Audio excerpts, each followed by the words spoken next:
E aí, seus clubistas, tudo bem com vocês? Aqui é Maurício do Sem Clubismo FC, galera. Bom, galera, que esse campeonato brasileiro é um dos mais estranhos da história do Brasileirão. Todo mundo já sabe, todo mundo já percebeu. Foi um ano bem atípico, foi um campeonato bem estranho. Mas algo que não é estranho que vem acontecendo nesse campeonato são erros de arbitragem. Com ou sem VAR, os erros continuam e dessa vez parece que estão até pior contra alguns times do Rio de Janeiro. Eu já fiz um dossiê aqui no canal contra os erros de arbitragem que aconteceram nesse Campeonato Brasileiro contra o Botafogo, que foram ali muito importantes para o Botafogo ter a sua queda decretada tão antes do tempo. E dessa vez eu vou trazer um dossiê aqui para vocês de todos os erros de arbitragem contra o Vasco no Campeonato Brasileiro. Já que a diretoria do clube não se pronuncia, já que ninguém de dentro do clube se pronuncia sobre os erros de arbitragem, eu venho aqui para trazer para vocês e mostrar a verdade do que vem acontecendo nesse Campeonato Brasileiro. Você rapidamente abrindo lá no Globo Esporte, vendo os times que tem mais decisões contra ali do VAR, você vê que o Vasco é disparado o time que mais tem decisões contra quando o VAR é chamado para ser consultado. Assim, é uma disparidade sem tamanho. Foram 18 vezes que o VAR foi contra o Vasco, e em algumas delas em lances bem duvidosos, e apenas 5 vezes que o VAR interferiu a favor do time do Rio de Janeiro. Também é o time que tem menos interferências a favor. E com isso tudo acontecendo, né, rapaziada, eu decidi separar todos os erros de arbitragem que vem acontecendo contra o Vasco nesse Campeonato Brasileiro, e são muitos de verdade. Eu tenho até aqui pra te dizer, irmão, que se não tivessem esses erros de arbitragem, se o campeonato realmente fosse limpo, o Vasco já estaria salvo do rebaixamento com 45 pontos, ali brigando por vaga na Sul-Americana e tudo mais. Seria um campeonato até tranquilo. Mas como aconteceram erros atrás de erros, e alguns até muito grotescos, assim, que você olha e fala, puta, mano, como o cara errou nisso? É uma parada meio que bizarra até. O Vasco está com 50% de chance de ser rebaixado, faltando apenas 3 rodadas do Campeonato Brasileiro. Então já deixa o seu like aí embaixo se você quer ver todos os erros de arbitragem contra o Vasco. Seu like é muito importante, é de suma importância para eu continuar trazendo esse tipo de conteúdo aqui no canal. Erros de arbitragem contra o Botafogo, contra o Vasco e contra outros times que vocês comentarem aí e quiserem também que eu faça um dossiê igual a esse, fechou? Também já aproveita e me segue no Instagram que tá aparecendo aqui na tela, @malfurãofc, porque lá pelo Instagram a gente consegue ter um contato mais direto, trocar uma ideia mais da hora. E bora ver aí os erros de arbitragem contra o Vasco. O primeiro erro de arbitragem foi lá bem no início do campeonato, quando o Vasco ainda era treinado pelo Ramon Menezes, e foi um pênalti não marcado em Neto Borges na partida entre Vasco e Coritiba. Jogo que o Vasco acabou sendo derrotado por 1-0 e que teve um pênalti marcado pro Coritiba, mas quando teve o lance pro Vasco, vocês estão vendo nitidamente aí que teve um pisão em cima do Neto Borges. Vocês veem aí que o Luiz Flávio de Oliveira deixou de marcar um pênalti pro Vasco, pênalti em cima do Neto Borges. O pisão é claro, rapaziada, é claro. Você vê em todos os ângulos que foi pênalti, mas infelizmente ele acabou não marcando.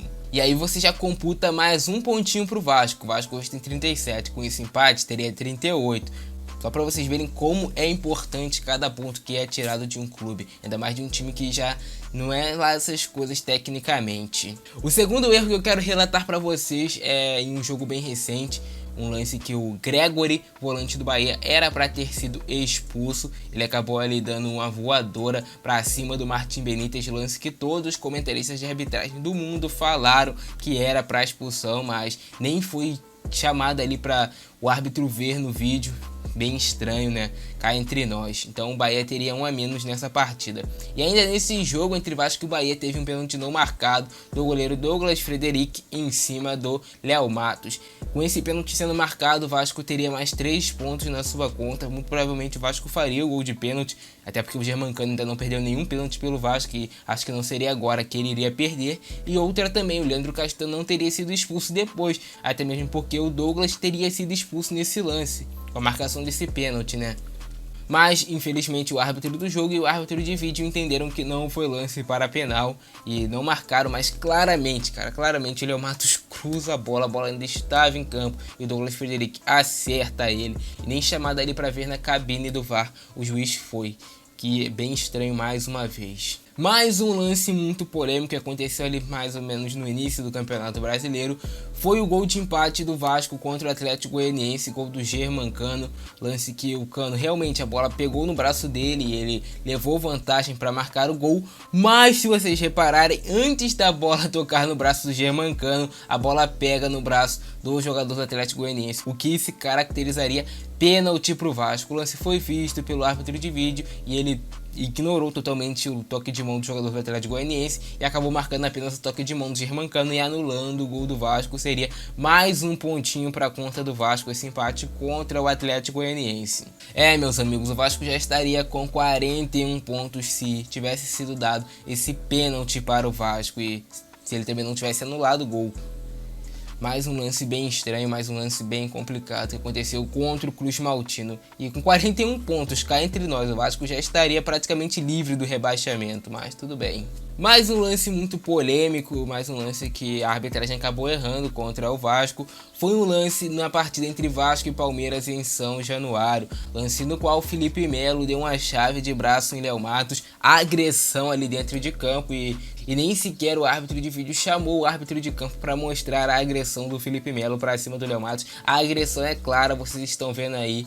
E tipo, você fica se perguntando, se fosse ao contrário, como já aconteceu em alguns lances, uma cotovelada do Henrique em cima do Sarrafiori, que ele foi expulso, o árbitro foi consultar na hora e expulsou o Henrique.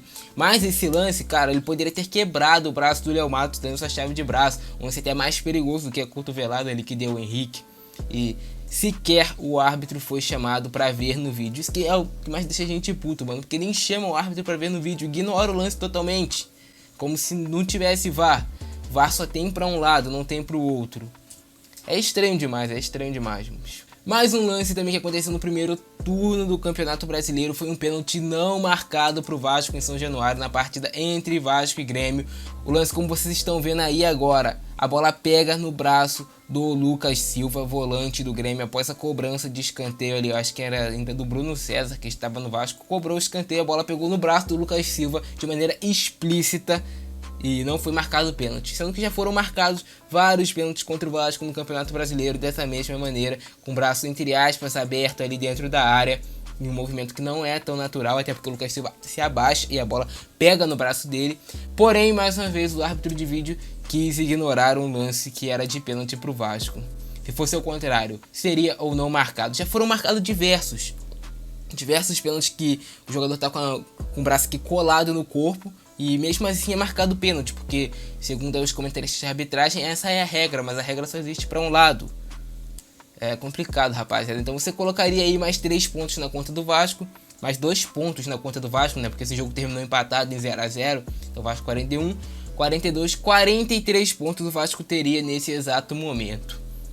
Diferença, né? Que diferença. Já estaria pelo menos salvo do rebaixamento. Mais um lance muito polêmico, mais um lance que, mano, deixou o Vascaíno puto no dia. Foi na partida entre Vasco e Corinthians em São Januário. Lance que o Guilherme Parede do Vasco sofre a falta no finalzinho do jogo. Ele sofreu uma falta, se eu não me engano, foi do lateral esquerdo Fábio Santos. Vocês vão estar vendo aí agora na tela a imagem. E dessa falta que o Guilherme Parede sofreu e que não foi marcada, surgiu um contra-ataque pro Corinthians ali. Menos de 10 segundos depois, acho que 5 segundos depois, e o Everaldo acabou fazendo o gol da vitória do Corinthians sobre o Vasco. Então, mais um ponto tirado sobre o Vasco no Campeonato Brasileiro. A gente fica se perguntando, mano, quando o Vasco fez o gol ali na última rodada contra o Fortaleza, que o Henrique fez a falta no jogador do Fortaleza, e na sequência teve o gol do Vasco que foi anulado, porra, mano, o jogador do Corinthians faz a falta no jogador do Vasco. Claro, os comentaristas da Globo falaram, os comentaristas do Sport TV, todo mundo falou que foi falta na porra do lance, mas não foi marcado e nem sequer o árbitro de vídeo chamou o árbitro de campo para ver no vídeo ali e marcar a falta. Mais um lance estranho e mais um ponto tirado do Vasco. O Vasco já estaria com 44 pontos no Campeonato Brasileiro, na conta assim rápida, na conta básica. E olha que eu nem tô pegando todos os erros, todos um por um, porque se eu for pegar de verdade erros em jogos que depois o Vasco acabou levando 3, 4 gols por conta de um erro no início da partida ou de um lance crucial, você aumentaria ainda mais essa conta. Rapaziada, teve um jogo entre Vasco e Ceará em São Januário. O Ceará tava ganhando o Vasco por 2 a 0, o Vasco diminuiu, fez um gol, se eu não me engano até foi o gol do Lucas Ribamar de pênalti. o Vasco diminuiu, o jogo ficou 2-1 pro Ceará. O Vasco estava correndo atrás do empate contra a equipe nordestina. E no terceiro gol do Ceará, surgiu em um contra-ataque no qual o jogador fez uma falta em Gustavo Torres. A falta ficou clara, todos os comentaristas de arbitragem falaram que foi falta, que era para o gol ser anulado no dia, e mesmo assim não foi anulado, sequer o árbitro foi chamado para ver no vídeo. E depois desencadeou que o Ceará fez 4-1 para cima do Vasco. Mas se tivesse sido marcado a falta naquele lance, se o gol tivesse sido anulado, o Vasco poderia ter continuado buscando 2-2 e quem sabe ter empatado a partida, tá ligado? É um lance que faz toda a diferença. Mas é isso, rapaziada. O Vasco estaria com 45 pontos sem erros de arbitragem no Campeonato Brasileiro. Estaria salvo do rebaixamento ali, uma vaga na Sul-Americana, tranquilo, suave. E é isso, rapaziada. Espero que esse vídeo chegue até a CBF, que alguém do Vasco leve esse vídeo até a CBF, já que a incompetência foi tamanha de ninguém reclamar. O campeonato todo foi deixado isso acontecendo, mano. Tinha que ter uma providência. Ah, o juiz errou e o lance, porra, claro, todo mundo viu. Puta, mano, sai de campo. Sai de campo o time todo. Se é pra jogar esse campeonato, não joga. Se é pra jogar um campeonato no qual seu time perde tantos pontos, como eu mostrei aqui no vídeo, em lances cruciais assim, sai de campo. Pronto, tudo bem, tá rebaixado. Sai de campo. Sai Vasco, sai Botafogo, sai todos os times que estão sendo prejudicados de campo. E aí a CBF vai ter que tomar uma providência, porque senão o campeonato acaba. Porra, é incrível, mano, como só dois times são tão favorecidos. Tem tantos, É incrível, rapaziada, como tem time que tem pênalti todo o jogo, tem time que não tem praticamente nenhum pênalti no campeonato. Se eu não me engano, o Vasco tem 1 ou 2 pênaltis no máximo no Campeonato Brasileiro. É incrível, rapaziada. E tem, sei lá, 18 pênaltis contra. Puta que pariu, velho. Disparado. Ai, rapaziada, é complicado. Mas é isso. Compartilhem esse vídeo o máximo possível, pra esse vídeo, sim, quem sabe chegar até CBF, pra algum desses fanfarrões tomar providência. Provavelmente não vai tomar providência porque já é tudo arquitetado, é difícil, mano. Em pleno 2021, Campeonato Brasileiro com tantos erros de arbitragem que tem a porra de um VAR, mano. E a maioria porque o árbitro não é chamado à beira do campo pra ver o lance, porque creio eu que se visse, se ele não estivesse mal intencionado, marcaria as coisas, né? Mas é isso, rapaziada. Por hoje é isso. Grande abraço, Francisco. É nóis. Fui.